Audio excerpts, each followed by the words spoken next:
What's up, everybody? It's SHOWTIME, and as you can tell, I've broken out the glasses yet again for another video, so I really don't have to do any explaining. You already know what time it is. But before I get into this particular video and break down the subject for today's discussion, I want to give a huge shout out to JoeySalads. I believe that's the name of the YouTube user. Please correct me if I'm wrong, but the reason as to why I wanted to give a huge shout out to JoeySalads is because I was scrolling through YouTube and I saw a video that he made on the subject that we are going to be discussing today, and after watching his video, it gave me inspiration to make this video because it caused me to remember a whole lot of circumstances and experiences that I've seen in the past where I've seen other people experience this type of stuff, whether it be man on woman or woman on man.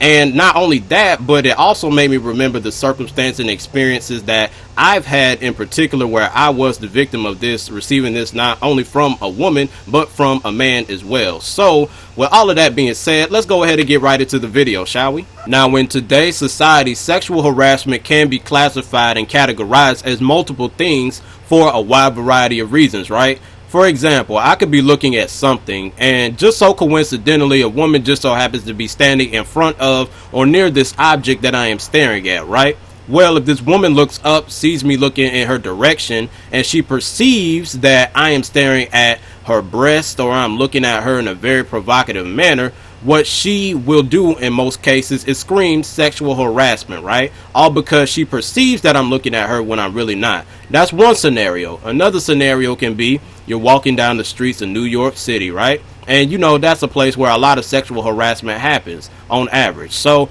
I'm walking down the streets of New York City, or you're walking down the streets of New York City. Somebody wants to be very hospitable and they say, hey, how are you doing? How is your day going? Are you having a great day today? Isn't it a lovely day out, right? They could say something like this to you. But if you, for some strange or weird reason, feel that the person who is saying these things to you is creepy or he's a lunatic, but in actuality he's just trying to be nice and hospitable and friendly to you, then you more than likely will scream sexual harassment. Now, if a person is persistent and keeps on trying to talk to you after you verbally communicated to this person that you are not interested and your body language suggests the same thing, then that is harassment.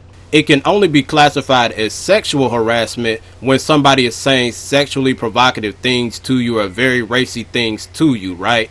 If they're just saying hello to you, you cannot really count that as sexual harassment because there is no type of sexual innuendos or sexual references that are being mentioned. But if somebody is saying a whole lot of sexual things to you and it's very unwanted, and you've communicated to them that it's very unwanted, then that's when it is harassment. If somebody is touching you and it's very unwanted, that is sexual harassment, right? But with all of that being said, let's go ahead and bring Joey's video into the subject of discussion for this video, because I believe the social experiment that he conducted really does bring up some very interesting points and ideas that all of us, especially in westernized culture, have already thought to ourselves, but some of us don't really want to come out and say it because we're always trying to not hurt anybody's feelings and to always be politically correct. So in his experiment, he had a situation in which it was a female who was sexually harassing a man, and then in the other scenario, which is the scenario that many of us think when we hear sexual harassment,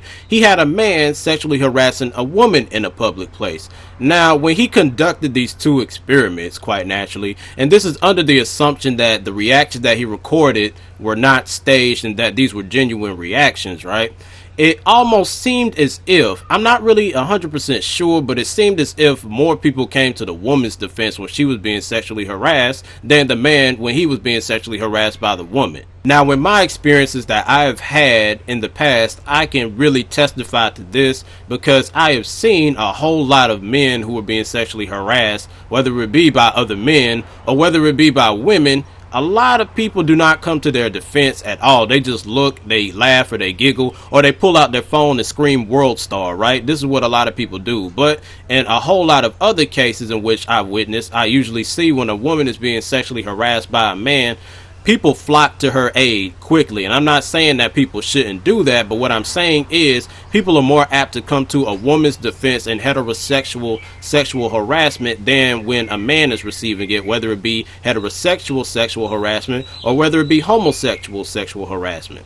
And I feel as though this happens for a number of reasons, and one of them being is because when double standards affect men in a negative way, the whole society really doesn't care about it that much. Quite naturally, you have a few people who do care about that, but for the most part, the general consciousness seems as if they don't care when double standards negatively impact men. That's what I'm starting to get.